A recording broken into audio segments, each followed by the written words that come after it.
পড়ুয়া অষ্টমী পুজো। গত বুধবার ছিল পড়ুয়া অষ্টমী। কারো কাছে এটা পৌড়া অষ্টমী, আবার কারো কাছে পৌড়া অষ্টমী বা প্রথমা অষ্টমী। সুবর্ণরেখা অববাহিকার দক্ষিণ পশ্চিম সীমান্ত বাংলার অন্যতম সামাজিক ও পারিবারিক উৎসব এই পড়ুয়া অষ্টমী। রাসযাত্রার ঠিক পরের কৃষ্ণা অষ্টমী তিথিতে পালিত হয় এই লৌকিক উৎসব। পিতামাতার প্রথম সন্তান বা জ্যৈষ্ঠ সন্তানের মঙ্গল কামনায় এই উৎসব পালিত হয়। এই উৎসবে পুত্র বা কন্যা কোনো বাছবিচার নেই। প্রথম সন্তান সে ছেলেই হোক বা মেয়ে, এই উৎসবে সমান অধিকার থাকে।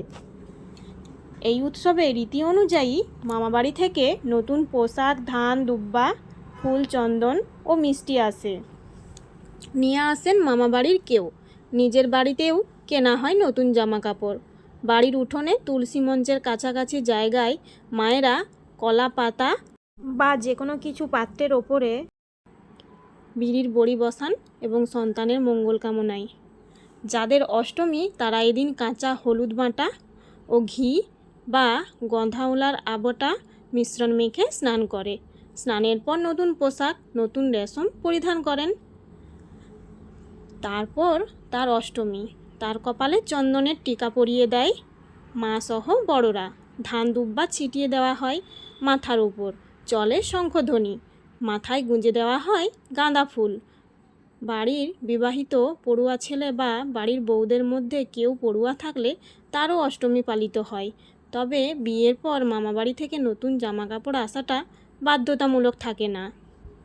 বিবাহিত ছেলেদের শ্বশুরবাড়ি আর বিবাহিত মহিলাদের বাবার বাড়ি থেকে নতুন জামা কাপড় আসে। তবে কারো কারো তখনও মামাবাড়ি থেকে আসে। আর নিজের বাড়ির কেনা পোশাক তো থাকেই। এই পৌড়া অষ্টমীর আরও অন্যান্য নাম আছে, যেগুলি হলো ভৈরব অষ্টমী, সৌভাগিনী অষ্টমী, পাপ নাশিনী অষ্টমী, পুড়া পরব ইত্যাদি। এই উৎসবটির গুরুত্ব বড় সন্তানের জন্য হলেও পরিবারের অন্যান্য সদস্য ও ছোটরাও এতে আনন্দের অংশীদার হয়। এদিন বাড়িতে বানানো হয় নানা রকম পিঠা, ক্ষীরি, মিষ্টি, পায়েস, পোলাও সহ নানা ধরনের আমিষ ও নিরামিষ পদ। যাদের অষ্টমী তাদের এদিন মুড়ি খাওয়া বারণ থাকে।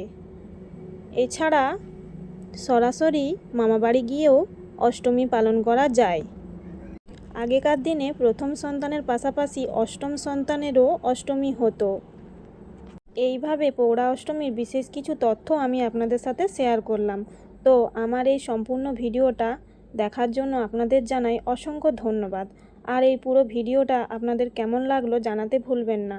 আপনারা কে কে এই অষ্টমী বা পৌড়া অষ্টমী পুজো পালন করেন বা কিভাবে করেন, ফটো দিয়ে কমেন্টে অবশ্যই জানাবেন। ভালো লাগলে লাইক কমেন্ট করে পাশে থাকবেন। অসংখ্য ধন্যবাদ জানাই সবাইকে। টাটা।